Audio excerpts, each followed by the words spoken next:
Jamshid Ziyoxonovni mana shu videolarni kim ko'rmagan bo'lsa, ko'rib chiqishligini tavsiya qilaman. Yaponiyadagi kichkina bir qishloq birgina islohoti bilan butun dunyoga mashhur bo'ldi.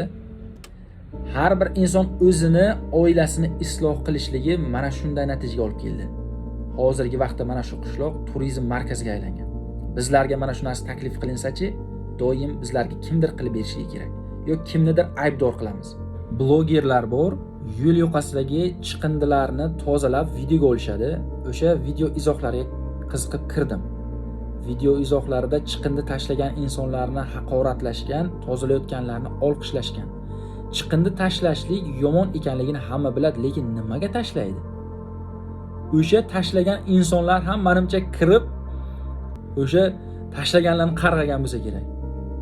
O'zimizni isloh qilaylik. O'zimni videolarim izohlarida insonlar kirib jamiyatimizdagi illatlarga kimnidir aybdor qiladi. Poraxo'rlikka, yo'llarni nosoz bo'layotganiga, kechirasiz-ku, poraxo'rlikka. Sizni o'ziz poradan hazar qilasizmi? Sizni farzandingiz poradan hazar qiladimi? Sizni qarindoshingiz poraxo'rlikdan hazar qiladimi? Yo'llarni nosozligidan siz davlatni budjetini boyitish uchun soliqlaringizni o'zingizni vaqtida beryapsizmi? Soliqdan qarzdorligingiz yo'qmi? Shularni bir qiziqib ko'raylik. O'zimizni isloh qilaylik, jamiyatimiz shunda rivojlanadi. Salomat bo'lasizlar.